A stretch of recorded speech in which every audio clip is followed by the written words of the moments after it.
Merci, Monsieur le Président du jury, de nous avoir donné la parole.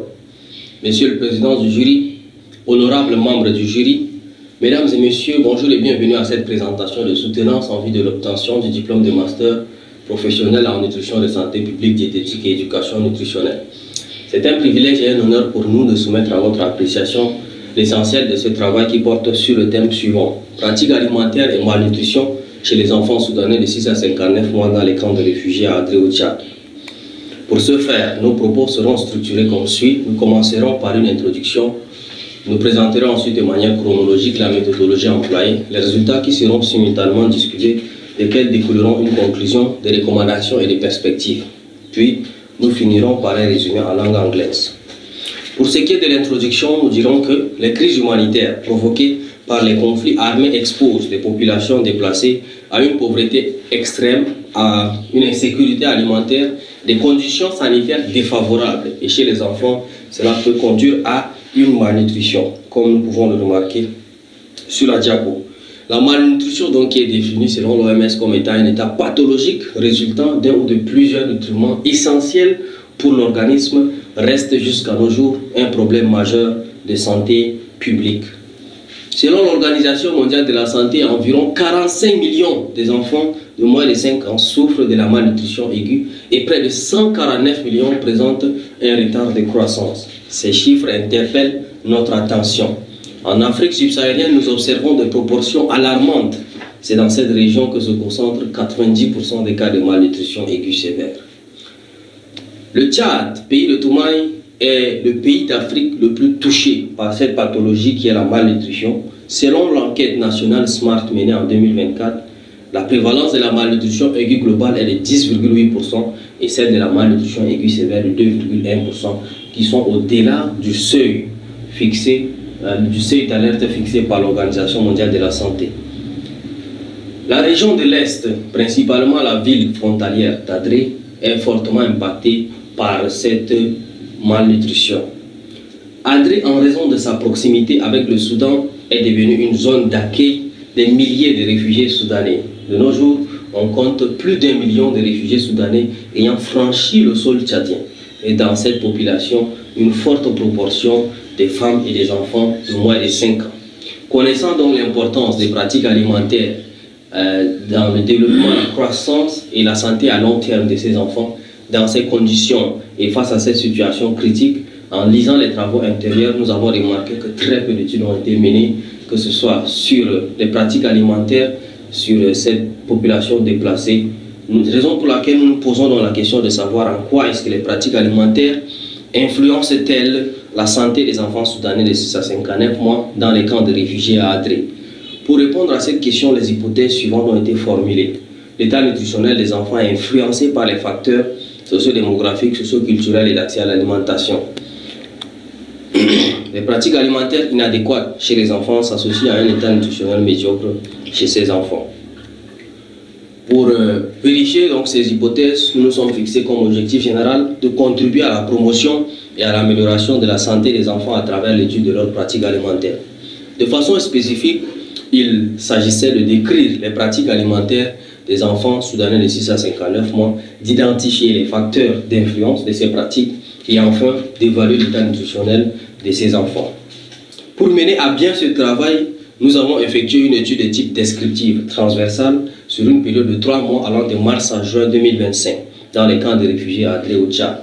Notre population d'études était constituée de tout couple mère et enfant ou responsable enfant soudanais de 6 à 59 mois vivant dans les camps tout couple mère et enfant ou responsable enfant de 6 à 59 mois soudanais résidant dans les camps de réfugiés. Notre méthode d'échantillonnage était l'échantillonnage aléatoire simple. Pour ce qui est des procédures administratives, une attestation, une autorisation de mise en stage nous a été délivrée par l'Université de Tchang.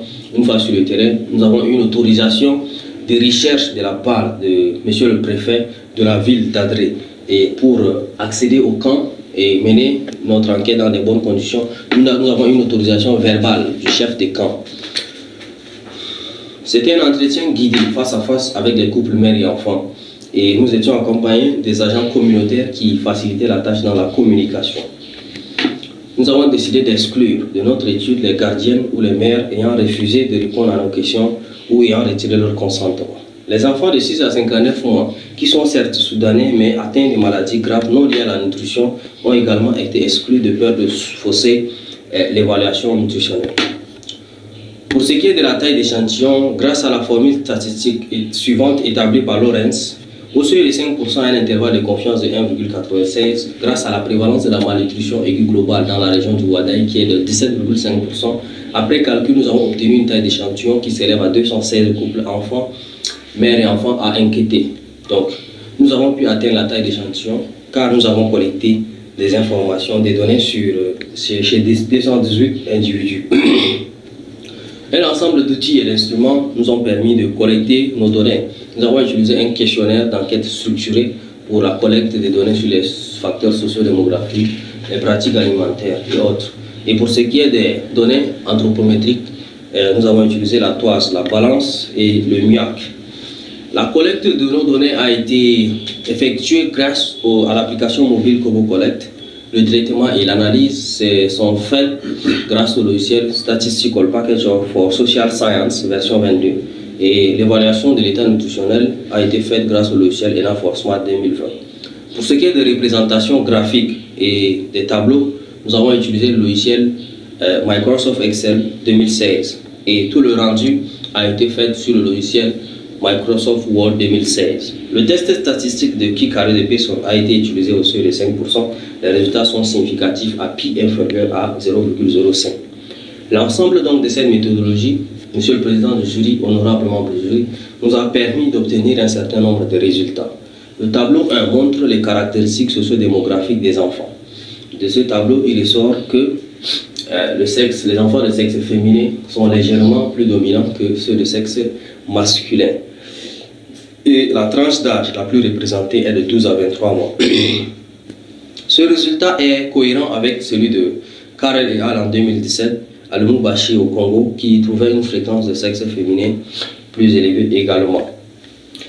Pour ce qui est de la figure 1, elle indique la répartition des enfants selon le nombre de repas par jour. De cette figure, il ressort que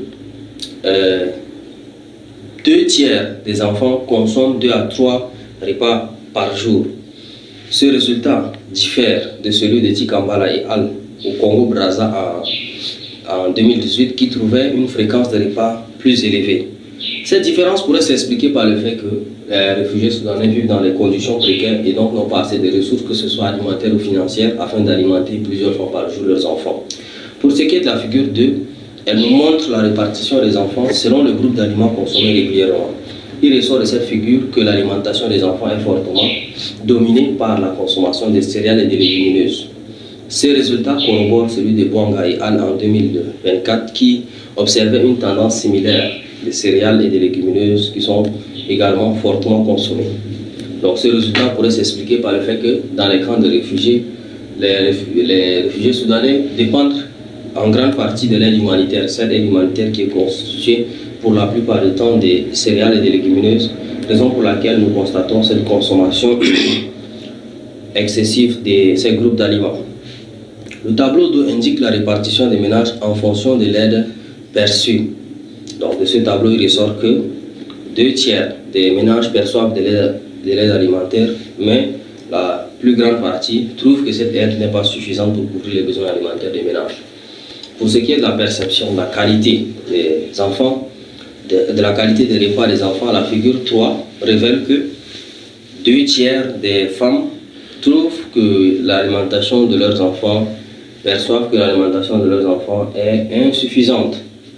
Pour ce qui est de la figure 4, elle illustre la répartition des mères selon les principaux obstacles pour obtenir les aliments. Il ressort de cette figure que l'obstacle principal est ici le coût élevé des aliments, largement devant la distance ou devant la disponibilité ou la distance.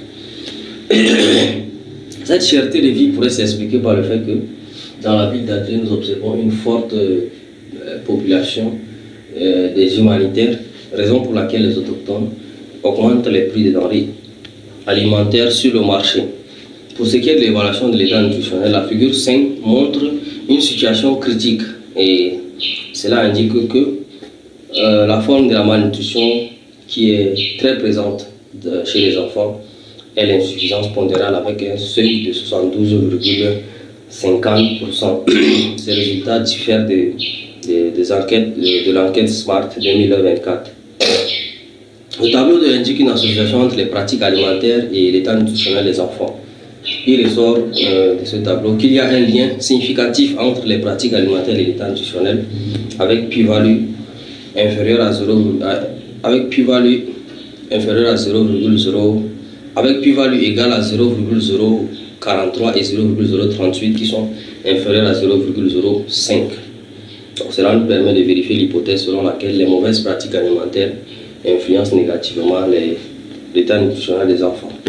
Parvenu au terme de cette étude dont l'objectif général était de contribuer à la promotion et à l'amélioration de la santé des enfants, il ressort ce qui suit. Les enfants présentent une habitude alimentaire dominée par une forte consommation de céréales et de légumineuses, une très faible diversité avec seulement 36,3% qui atteint la fréquence de diversité minimale. Les pratiques alimentaires sont fortement influencées par des facteurs socio-démographiques et culturels, et à cela s'ajoute la cherté des vies et les croyances religieuses.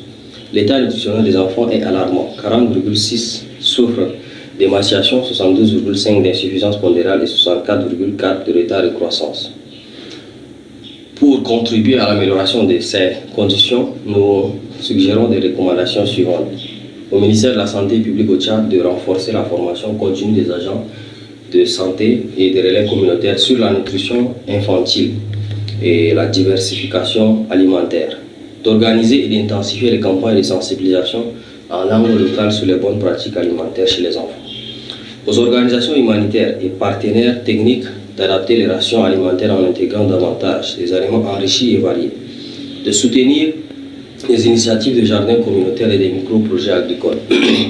Aux maires, nous suggérons ceci, de prendre en compte les conseils reçus lors des séances de sensibilisation et de les mettre en pratique pour une meilleure santé de leurs enfants, de valoriser les aliments locaux disponibles et de diversifier autant que possible l'alimentation de leurs enfants. Pour des études ultérieures, il serait judicieux d'élargir l'étude à l'ensemble des camps de réfugiés et à d'autres zones d'accueil des réfugiés comme Farchana, Adjeradit, Métier, pour obtenir une vision globale de la situation et poser une intervention pertinente et précise. Il serait important également de réaliser des études sur l'évolution saisonnière de la disponibilité des aliments afin de mieux cerner l'influence des variations climatiques sur la malnutrition infantile. Mr. President of the jury, honorable member of jury, let us briefly present the abstract of our study, which focuses on child malnutrition in Chad, especially in the eastern region of Adre. Child malnutrition is a big health problem in Africa, especially in Chad. Many children between 6 and 59 months old are at high risk because they live in poor condition. This study was done in Adre to understand the causes of malnutrition and how children eat. From March to June to 2025, 218 mothers and their children were studied using questionnaire and body measurements. Most of mothers were very young, had little education, and did not work. This made it hard for them to take care of their children's nutrition. Only 31.7% of babies were breastfeeded only until 6 months, and most of them started eating other foods too early. They didn't eat often enough, and many had no access to clean drinking water. The results were serious. 40.6% of children were very thin, 72.5% were underweight, and 67.4% were short for their age. Thank you for your kind attention. Excellence, Monsieur le Président du jury, honorables membres du jury, nous n'avons pas la prétention d'avoir fait un travail parfait. Nous restons donc attentifs à l'écoute de vos remarques et suggestions pour l'amélioration de la qualité scientifique de ce travail. Sur ce, nous vous remercions pour votre attention.